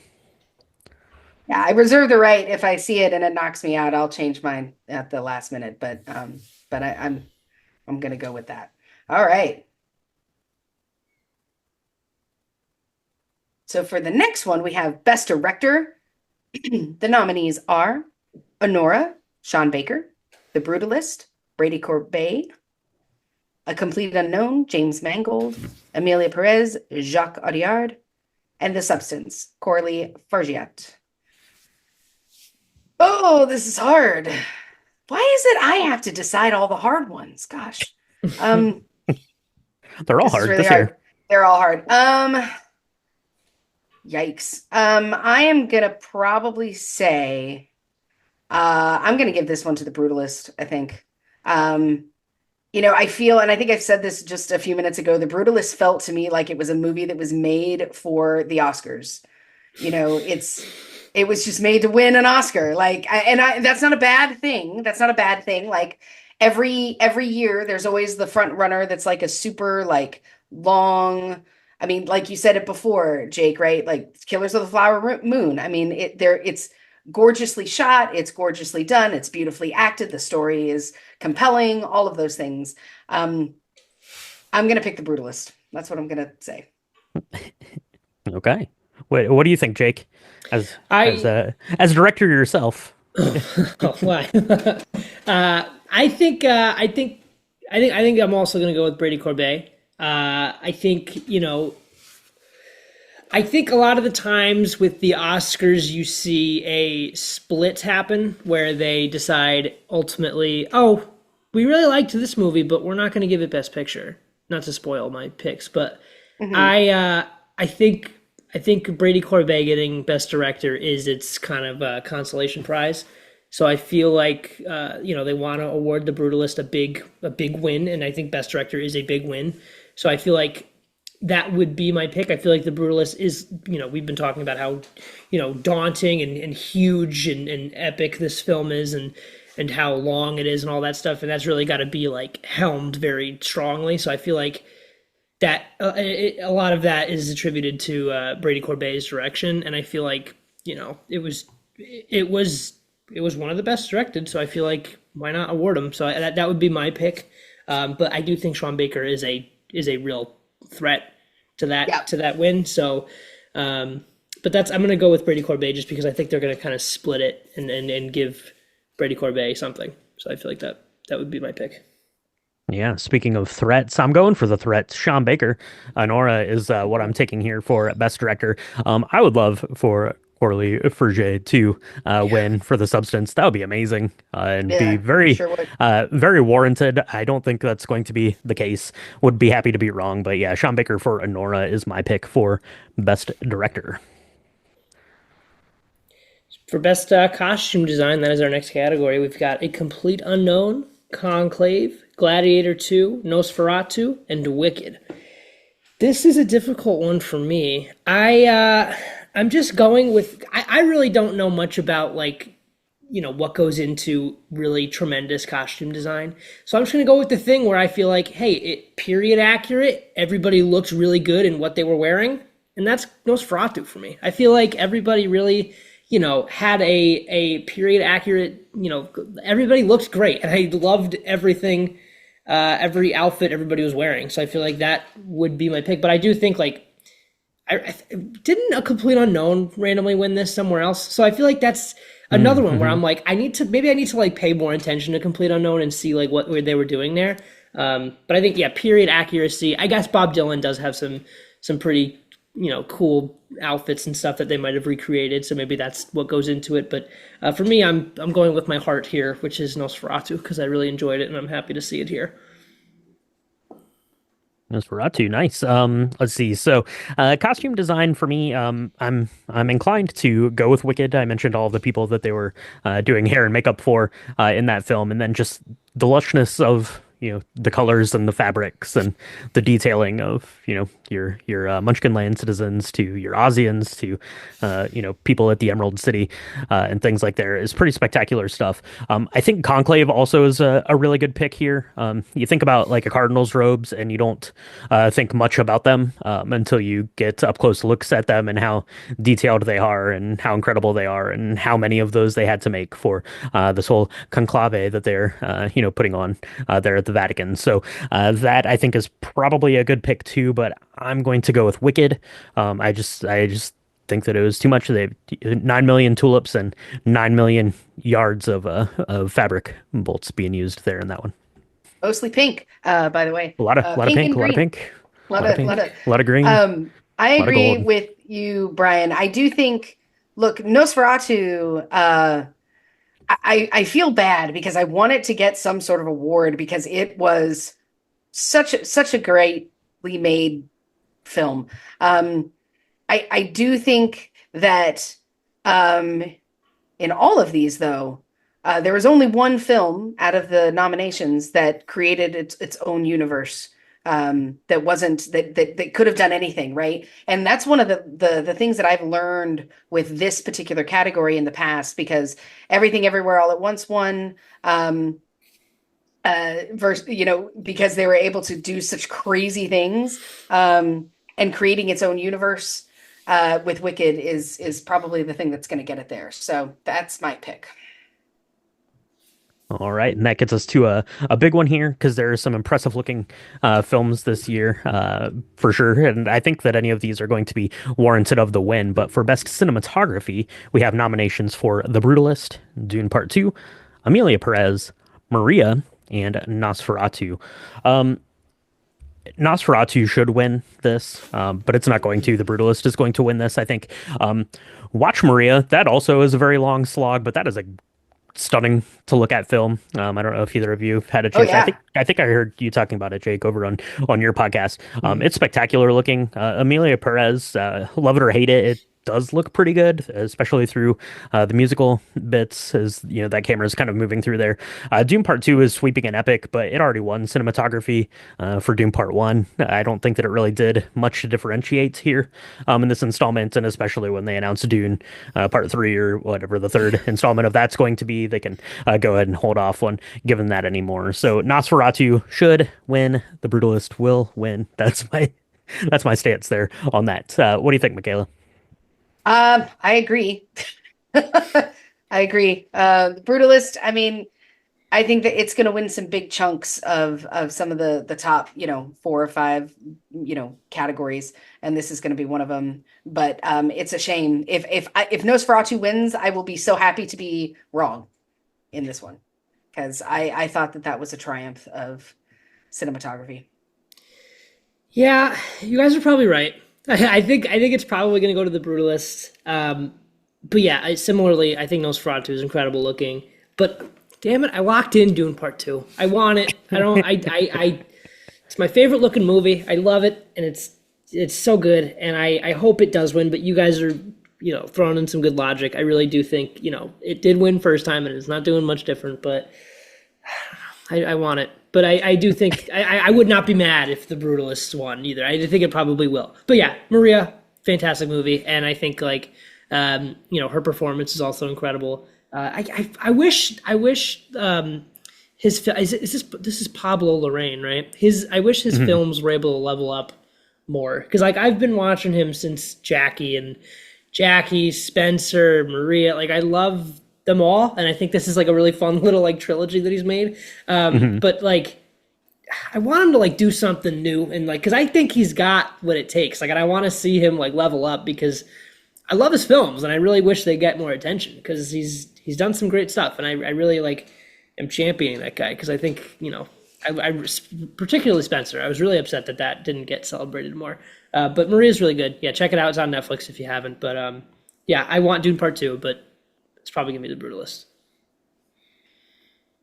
So next up, we've got animated short film. We've got Beautiful Men in the Shadows of the Cypress, maybe the Magic Candies, Wander to Wonder, and Yuck. This is another one that these are not available anywhere besides theaters right now, so I haven't seen these either. But I've heard a lot about Beautiful Men, so I think that will be my pick. But yeah, sight unseen, total shot in the dark for me there. But yeah, what do you guys think?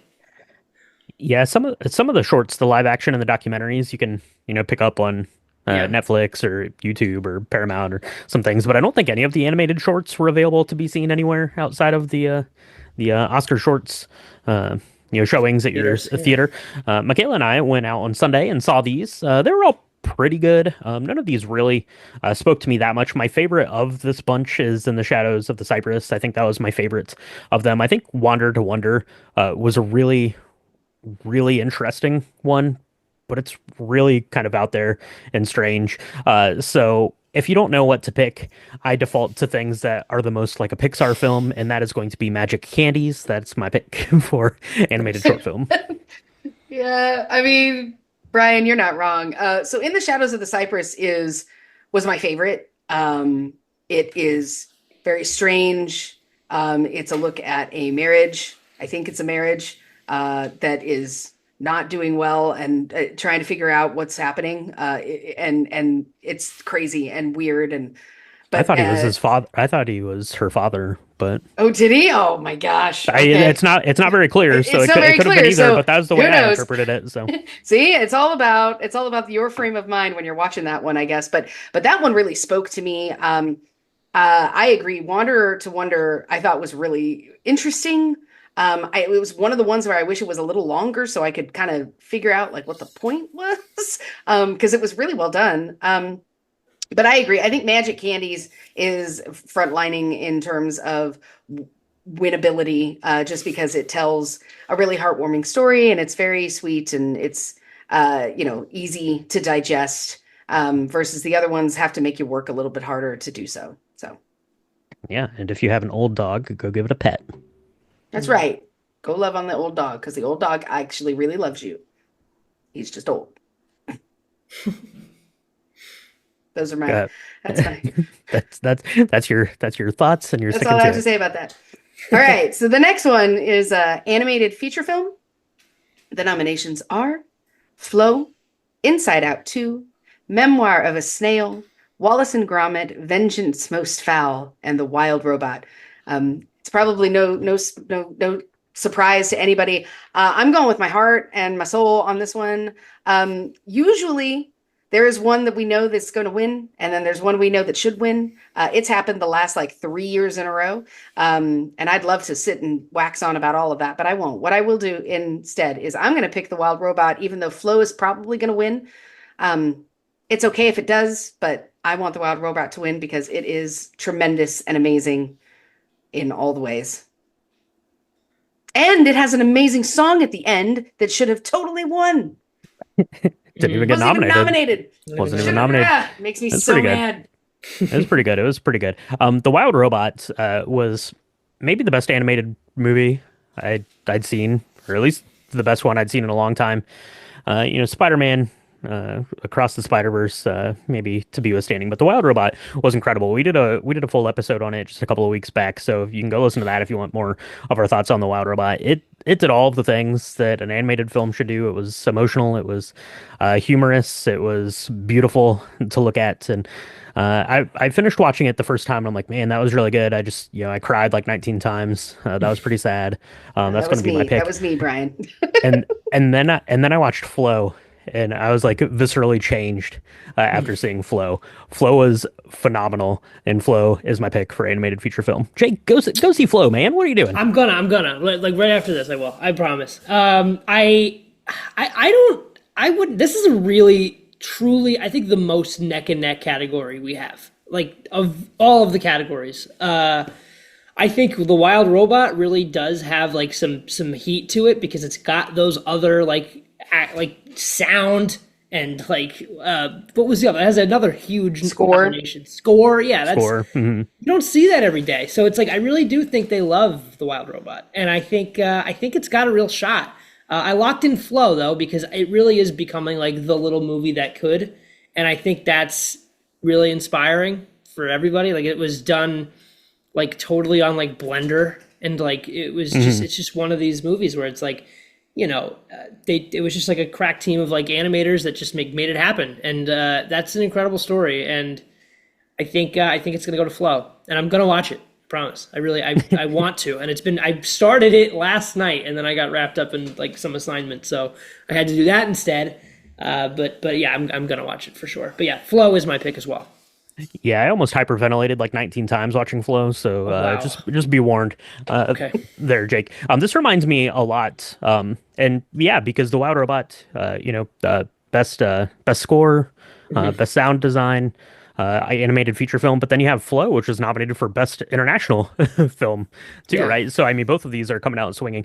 This reminds me a lot of, I mentioned Spider-Man Across the Spider-Verse, of that, right? Everyone's like, Spider-Man Across the Yeah. Spider-Verse is the best animated film of all time, and then every awards show came, and the boy and the heron kept winning, and we all just Yeah. kept saying that Spider-Man Across the Spider-Verse is the best. So, and that's kind of what's been happening here too, with the Wild Robot and Flow. So we'll see if Very history true. repeats itself. If it's the Wild Robot, I will be not sad at all. But yeah, I'm sticking with Flow. So Next up, we've got actress in a supporting role. Monica Barbaro for A Complete Unknown, Ariana Grande for Wicked, Felicity Jones for The Brutalist, Isabella Rossellini for Conclave, and Zoe Saldana for Emilia Perez. My pick here is Zoe Saldana. She's been winning everything else. I think it is her time. She's put in the work and for a long time. Um, I don't think the cloud of all the other stuff involved with this film and this kind of this kind of new life it's taken on. I don't think it'll affect Zoe. I think it hasn't really thus far. She's still had that same momentum, and because I was worried about that. I was like, oh no, like is all this outside stuff going to ruin her chances? And like she just won SAG. So I really do think she's still got that momentum, and I'm happy because she deserves it. I will say I think she's the lead, but I'm happy to see her here nonetheless. And I do think this is kind of a slam dunk for her. But I wouldn't be mad if Ariana Grande won either. I thought she added a lot to Wicked. But yeah, I think I'm going to go with Zoe Saldana for this. yeah, I think that Ariana Grande is probably the strongest of these for sure. But I think that a lot of people were reluctant to give her her just rewards there for that, and especially with Wicked Part Two coming out Yeah, here in just a year, I think people will be like, well, we'll wait and see if that's great, then we'll give it to her then for that. So also going to go with Zoe Saldana. I think this is the Amelia Perez win of the night. One of 13, I think is how I'm going to go with that. yeah, Isabella Rossellini is pretty good in the 90 seconds she's on screen there in that. Monica Barbaro in Complete Unknown, excellent. Felicity Jones is excellent in The Brutalist. I think she gets a little bit lost in just the breadth of that story. It's so long before we even see her in the film. Like you're in a whole film's worth of film before she even turns right. up into the movie. So yeah, Zoe Saldana is my pick here in actress in a supporting role. I would have to agree with all of y'all. I think the thinking that you've done. I don't think I'm going to be able to add any more to what you've just said. So, in my opinion, Zoe Saldana, Danya's character is the one that is actually the most changed. When you talk about like paradigm shifting, like her thought process at the beginning of the film and how she is and who she is as an attorney and a lawyer and a human is very different than how she is at the end. Which is interesting because that film is all about transformation, right? In a lot of different ways. But I think visually, like seeing her inner turmoil and the way she depicted that in ingested change, that um, deepening like of your insides versus anything else was really a treasure to see. And so, if it was going to win an award, this would be the one that I would want it to win for sure. You said you didn't have anything to add. That was beautiful. Michaela, what are you even talking about? Oh, thanks. All right, let's stick on the actress sides there. Actress in a leading role. Our nominations here are Cynthia Erivo for Wicked, Carlos Sofia Gascon for Amelia Perez, Mikey Madison for Honora, Demi Moore for The Substance, and Fernanda Torres for I'm Still Here. This one's a little tricky as well. Mostly because of the Mikey Madison and Demi Moore of all of it. They've been going back and forth. It has been like a prize fight to be watched between these two. Every time that Demi Moore gets the upper hand, Mikey Madison swoops in and wins her award. And then every time that Mikey Madison gets the upper hand, Demi Moore, comes back and gets in there too. I'm really excited to see Fernanda Torres. If the trailer is anything to be told, she's excellent in that. I don't think that this is her year to win this award. I'm going to go with Mikey Madison for Honora. I think she has the hot hand coming into this week. Demi Moore would also be well warranted and well deserved for not only The Substance, but just her lifetime of movie making, which, a lot of these awards come down to in the end of all things. But I'm going to go with Mikey Madison and Honora. She carries that film. It's her and it's her breadth of emotion throughout it. So Mikey Madison for me. Yeah, I'm super thrilled to see Fernanda Torres here, and I'm very happy about that. I think I genuinely, my heart, I think she's the best performance of this bunch. But I don't know. I mean, ask me tomorrow, my answer is going to change. But like, I think right now, I'm sticking with Demi Moore for The Substance. I think she's doing so much in that film, and I think just the message of the film and like everything that she puts into it, that scene of her like just constantly going in and out, changing her lipstick and messing up her, just going insane in the mirror with like as she's preparing for that date is amazing stuff, and really is kind of like the perfect clip to embody like everything about that.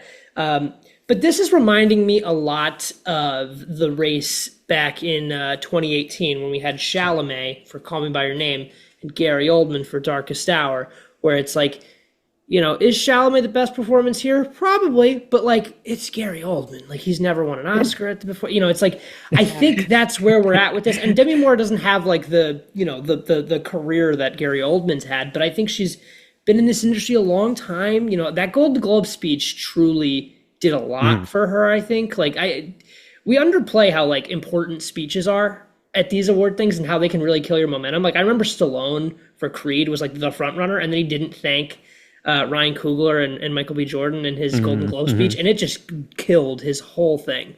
So I think a similar thing, but the opposite is happening with Demi Moore, where it's like, all right, yeah, of course she was going to win the musical or comedy thing for Golden Globes drama for Substance, and it's like, yeah, well, of course she did, and then we had Nora winning for Mikey Madison on the other side of things, but it's like, obviously Mikey Madison will win, but then that speech really did a lot for her momentum, I feel like. So that's my pick right now. I think Mikey Madison is going to be nominated again in the future, and I think she keeps putting in performances like this, and she will win someday for sure. But right now I'm gonna go with Demi Moore. But yeah, it really does seem like Mikey Madison is bringing the heat, and it seems like Honora is overall like a hotter contender than something like Call Me by Your Name was back then. But yeah, I'm going with Demi Moore right now. But I really don't know. It's super close. Yeah, it is. I don't know. I don't know how I'm going to break this tie because I was not I don't know. I remember after seeing the speech even at the SAG Awards, when Demi Moore won, I was like, oh, that's it. And then I see that Mikey Madsen's in here, and I loved her. Yeah. And I find it really dynamic, right? We have an older, like Demi Moore's 62. She's playing an older character that's coming to terms with not being in her prime anymore. And then we got Mikey Madsen, who in this movie is showing off quite a bit of her body as a sex worker, right? Like, so we've got a lot of the same thematic things of like beauty versus like age, right? And what should win out. I don't know. My heart originally went. I mean, I'm gonna say Mikey Madsen versus Demi Moore. So, and if I'm wrong, I'm gonna be really happy that I'm wrong because I think the Demi Moore story of how this whole movie and her kind of climbing this ladder came to be. It truly is awesome for her, and I'm so excited. But I think that for me, and just where I am as an audience member, Mikey Madsen's performance to me was stronger. So that's what I'm going to pick. Then we have actor in a supporting role. Speaking of Honora, we have Yura Borisov.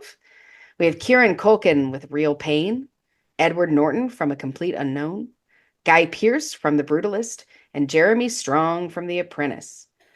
So I watched The Apprentice, and Jeremy Strong was a force to be reckoned with. I don't think he's going to win at all, but I just want to say he's amazing. He's amazing. And I can't wait to see what more he does because everything he has touched has shaken me to my core. He was amazing in Succession. He is the devil himself as Roy Cohn. Just amazing. This is really hard because, but my heart, look, a Real Pain, I'm not going to get emotional. Real Pain really was very visceral to me. And I think Kieran Culkin was absolutely incredible. So I'm going to pick him. Yeah. Yeah, I agree. I think it's definitely Kieran Culkin. Probably my most confident pick of the whole thing. I really do think he's had the most wins thus far. He is kind of just walking in here like ready to go with that win because it's always one of the supporting roles where it's like, yeah, it's probably going to be that, and then it's usually ends up being that 9 times out of 10. So for me this year, I think it's Kieran Culkin is like my for sure lock to win that. So definitely Kieran Culkin. Yeah, I'm going to go for Kieran Culkin here as well. I think this one is his to lose. I do think Edward Norton makes a good argument for A Complete Mm. Unknown. I think that his acting performance in a film that was full of great acting performances was the best of the three nominations that came out of it. He was excellent. Guy Pearce in The Brutalist, also amazing. And yeah, Jeremy Yeah. Strong, basically just reprising his role from Succession there in the Apprentice. Certainly. Yura Borisov. These ones were all really good this year. Sometimes it's hit, sometimes it's miss on the supporting categories. These ones were all really, really good. But yeah, Kieran Culkin, I think it's his to win this year, which will be amazing. I think that that'll be a nice little Oscar moment getting Kieran Culkin up there. So Yeah, for sure. Next up, we've got actor in a leading role. Adrian Brody for The Brutalist, Timothy Chalamet for A Complete Unknown, Coleman Domingo for Sing Sing, Ray Fiennes for Conclave, and Sebastian Stan for The Apprentice. Another kind of tight neck and neck race here. I'm gonna swing with Timothy Chalamet. I think Timothy Chalamet has been working overtime on this awards campaign. He's got that SNL. He was the first musical guest and host, and he sang Bob Dylan songs, and he's just been working so hard campaigning for this. He wants it, and you can tell. And I think it's going to Timothy Chalamet. I also think with The Brutalist, potentially we could see something like an outside factor affecting the win, and I think that could be something that we're headed toward, where with all the AI stuff. So I don't know, but I feel like that might be something where they're like, well, and if he had came out and like denounced like the whole thing and said I had no idea, like then that's something. But like that means he knew, and it's like I don't know. I don't know if you want to like give it that if it's using something like AI to enhance the performance. I don't know to what extent. I really haven't done the research. I think like they were sharpening some vowels with the accent or something, which doesn't sound as severe. But like, Mhm. do you want to like we just shut down Hollywood because of this? So it's like, are we really going to go right back and just give an award for something like that? I don't know. So right now, I'm going to lean towards Chalamet, especially after the SAG win. But really, I wouldn't be mad and I wouldn't be surprised if Brody won. But right today, I'm saying Chalamet. Similarly with the Demi Moore stuff, I feel like Chalamet has been doing this a long, not a long time, but like he really wants to win. He did a whole bit on SNL as he keeps losing. So it's like he's put in the work. He is a talented performer. He's really done a lot to in the film space, and I would love to see him accept an Oscar. I think it would do a lot for his career, and I think he's going to win one day. So I think maybe today's the day. So I would love to see it. I'm gonna join Jake here in this hope that Adrian Brody does not win, and I can't believe I'm saying that because I love Adrian Brody. So good. He's so good. I mean, and he is amazing in The Brutalist. I mean, amazing. And if you'd asked me this morning, I would have said Adrian Brody's going to take it away, even though Timothy Chalamet should totally win. I'm going to vote with my heart instead of my brain because I still think that's what's going to happen. Yeah. But I'm going to believe that Timothy Chalamet is gonna take it home. Um, he is an actor after my own heart. Everything he has done, and I mean everything he has done, from the smallest role. He was like in 5 minutes of Don't Look Up, and he was my favorite character. He's just incredible, and he's been incredible. I just find him. I mean, in 1 year alone, right? We talked about this a little bit on earlier episode, Brian. But in 1 year alone, he was Willy Wonka, he was Paul Atreides, and he was Bob Dylan. I mean, you can't get cooler than that. And he did all of them well. And no slouched on Adrian Brody or any of these actors because they were all amazing. But Yeah. Timothy Chalamet is my pick. Yeah. Why is Coleman Domingo so damn good at acting? It's ridiculous. I love him. In Sing Sing. So good, so good. Yeah, I mean you guys are making all the arguments for me there. And a complete unknown has done like this big marketing blitz, and it's something that's, paid dividends over, the course of the last couple of Oscars. Whoever seems to be spending the most money, kind of that week right before the Oscars seems to come away with the wins. But I think Adrian Brody's going to do it. Here. You can't have The Brutalist without Adrian Brody. It's true. And you probably couldn't have a complete unknown without Timothy Chalamet too, but I don't know. It's the bulk of him carrying that story, right? If he's not there, if you have a lesser Bob Dylan, you still have the acting performances kind of around him. It's more of an ensemble kind of a thing, whereas Adrian Brody really has to be there for The Brutalist to work, even on any sort of level. Whether you thought that it was brilliant or thought that it was or not, right? So that's what I'm going with. We'll see. Ray Fine is amazing, and Conclave might be the best of these picks, to be honest, but I don't think it's his award to win. And Sebastian Stan, I knew was getting a Yeah. lot of buzz. I have to say, kind of, it took about half the movie before I really like started to buy into his performance. But then once he kind of dials it in, and I think he did it on purpose, right? He was playing that character, and how that character came to be a character in all of our lives. For forever. So yeah, so Adrian Brody is my pick there, an actor in a leading role, which leaves us with one award, Michaela. The nominees for Best Picture are Honora, The Brutalist, A Complete Unknown, Conclave, Dune Part 2, Emilia Perez, I'm Still Here, Nickel Boys, The Substance, and Wicked. I think The Brutalist is probably going to win, which makes me kind of sad because I'm picking Honora because it was my favorite film last year. There's so many good things about all of these films. I mean, even Emilia Perez, which a lot of people didn't enjoy, right? In for many ways, and has a ton of controversy around it. I mean, none of these films are perfect films, I don't think, but all of them had something truly spectacular to give the world. And but I'm gonna go with Anora because it's the thing that changed me the most this year. And I'm probably gonna hate it because the Brutalist is probably gonna win, but that's what I'm doing anyway.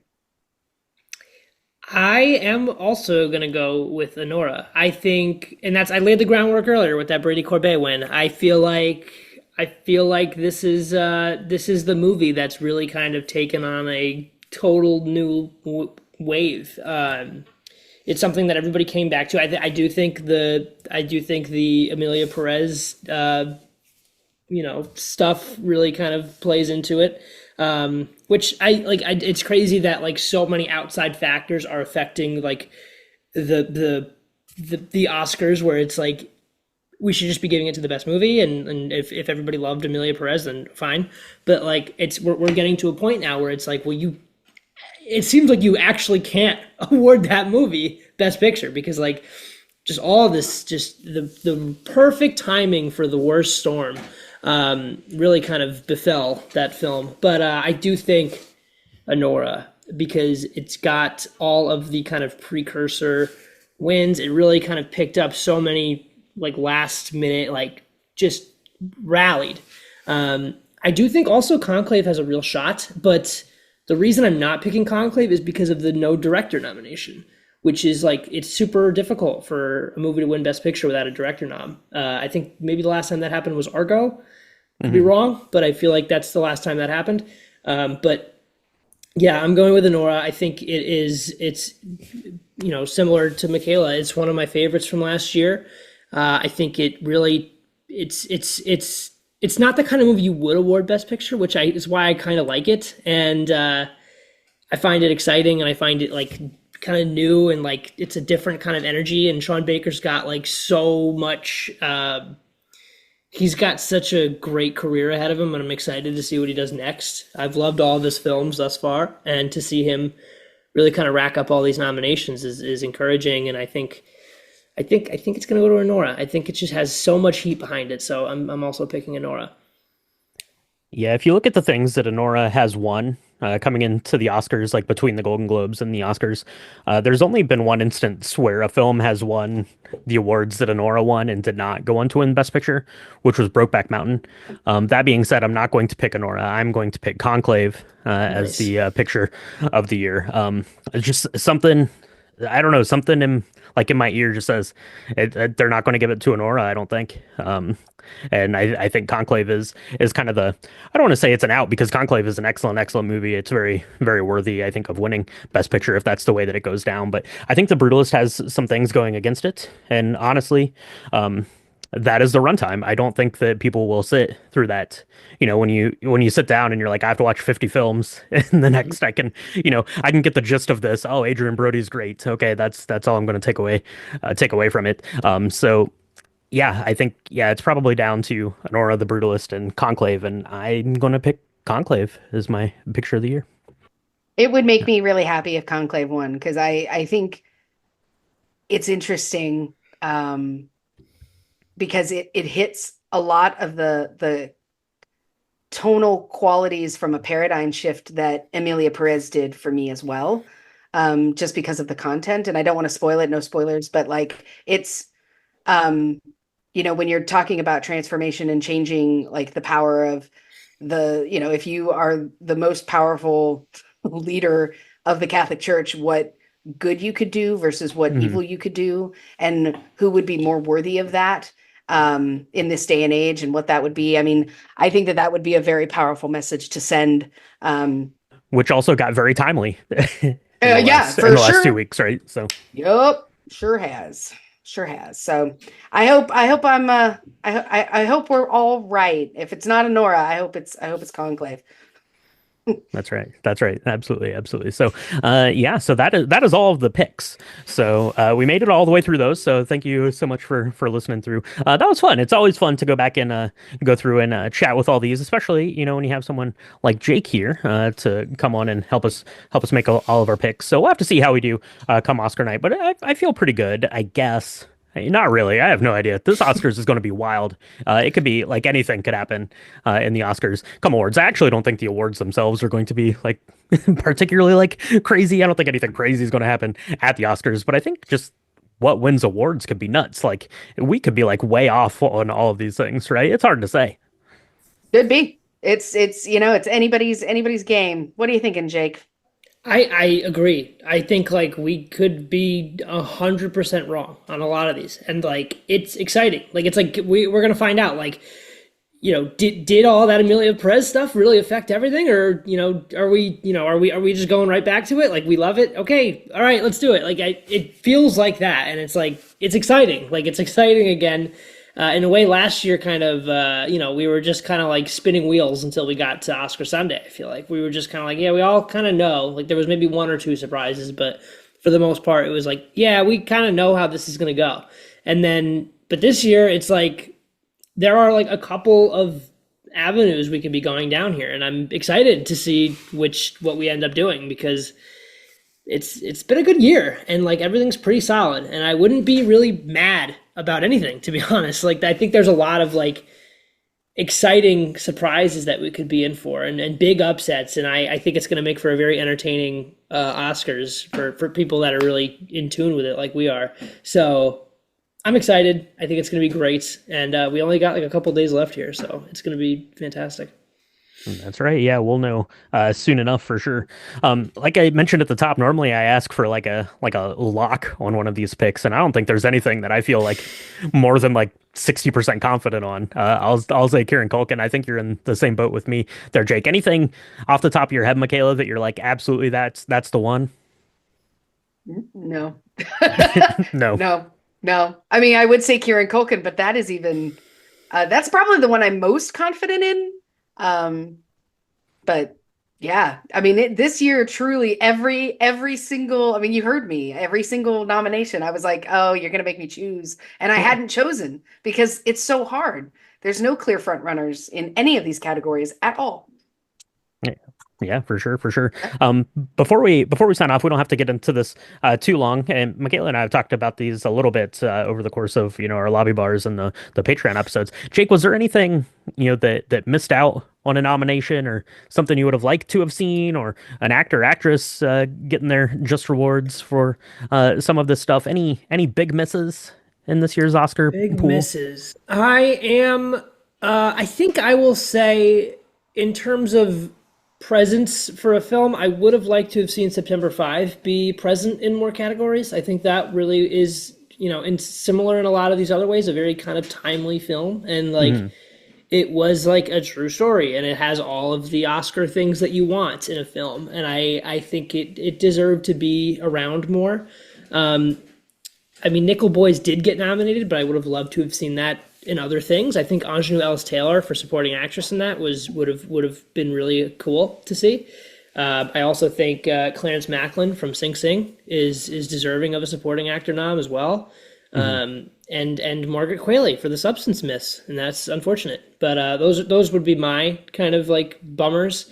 But yeah, I'm pretty happy overall. And A Different Man I loved, but like I can, it's a little weird, so I'm okay with it not being this big movie. But I do think in terms of Sebastian Stan, I think I would have liked to have seen him nominated for A Different Man over The Apprentice. But I'm not mad. I love that he's there. I knew he was going to be there for one of them. But I think it was between him and Daniel Craig, I suppose. Like Daniel Craig from Queer could have maybe snuck in there, but. Yeah, I liked Sebastian Stan in A Different Man more than The Apprentice, but like I get it, I'm not like upset, and I just like Sebastian Stan in general. But I liked A Different Man a lot. I would have liked to have seen that in more places, but I understand it's a strange movie, but I kind of think that's why I like it so much. Fair enough. What about you, Michaela? Anything real quick here before we wrap up? No, I think you nailed it, Jake. I mean, you just said all the names that I was going to say. To be honest, I mean. Yeah, I don't got anything else. Yeah, same. The supporting actresses there, Margaret Qualley and from Nickel Boys, probably I think were misses. I would have liked to have seen Pam Anderson get nominated for Best Actress, Yeah. but I don't know. like in order for something to be a snub, that means something got in that shouldn't have gotten in. And I don't know who you would have taken out of that category to have gotten Pam Anderson in there, but that would have been pretty cool to have seen her in there. I would have liked to have seen a little bit more love for Nosferatu here, kind of top to Mm. bottom, in some things. It was a movie that I was pretty high on here, right towards the end of the year.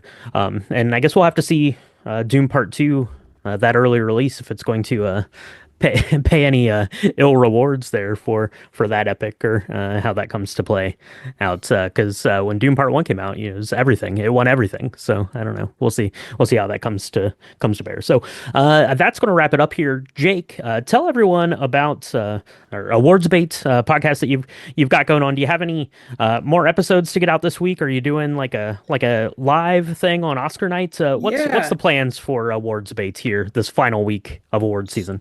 So we just shot an episode last night. That'll be out by the time this is up. So that should be out now. It came out this past Tuesday. It is Ronnie and I's last episode together. Ronnie is going to be away, so he will not be joining us for the live finale. But the last episode is what we would have nominated. So that's a fun one. Check that out. It should be up now. But yeah, we are doing a live stream as well, similar to the way we did last year. Ronnie will not be joining us, but we will have Will there, who's from Galaxy Film. And also, I don't think he's seen much of these movies, but it'll be fun to have someone there who's just maybe more surprised than some of us are, who are more kind of attuned to what's going on. And I'm looking for other guest stars. So if anyone wants to pop by, leave a comment in the live chat. We'll be going for the whole show. So check us out. But yeah, it's been a really fun season. Thank you guys so much for having me on Drink the Movies once again. It's always a blast to talk to you too. So I love it. Yeah, thank you so much, Jake. We have only had one guest I'm so honored. in in the history of Drink the Movies, and it's been you both And times. you've So done it thanks so twice, much. yeah. It's been I'm you, so honored. thank you. It's so great. We're super happy to be sharing in this Oscar time with you. Um, for anybody who is loving what we're doing here at Drink the Movies, you can find us on Apple Podcasts, Spotify, Good Pods, anywhere where your rectangle will take you. Anywhere where Spotify podcasts are supported and distributed, there is a subscribe button on your rectangle. I promise you can press it and you'll get 2 drops a week from us.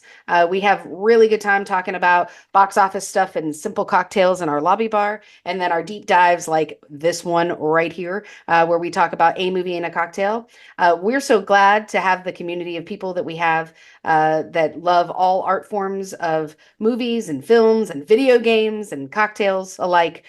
Thanks so much for being part of that community. You feel free to share us on the social medias and leave us 5-star reviews, because that really helps us get all the Drink the Movies stuff out there.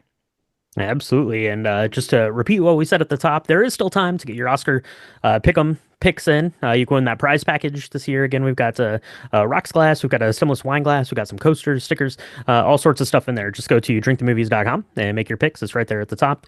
Just pick. You can follow Jake's picks. They're probably the best ones to go off of here if you've listened to this episode. But maybe we did okay this year. We'll have to see who wins between Michaela and I. It is getting a bit contentious in here. She's giving me like an evil eye. I don't know. We'll see. I'm going to be out of the country when it happens. So if I win or lose, I'll be safe and secluded somewhere in the Caribbean. So Michaela, that's sad. We're not going to be together to watch the Oscars this year, but we'll be together in spirit. No doubt. We'll be doing some texting. We'll see what wins. We'll see if Conan does a good job, and yeah, we'll have to see how the no musical numbers go. So check out drinkthemovies.com for more information. And yeah, happy Oscars, everyone. Grab your Don Julio tequila, and we'll be back to chat about those cocktails and who won the Oscars next week. Thank you so much, and we'll talk to you next time on Drink Drink the the Movie. Movies. Yay, Jake. Thanks for joining Amazing. us again, honey.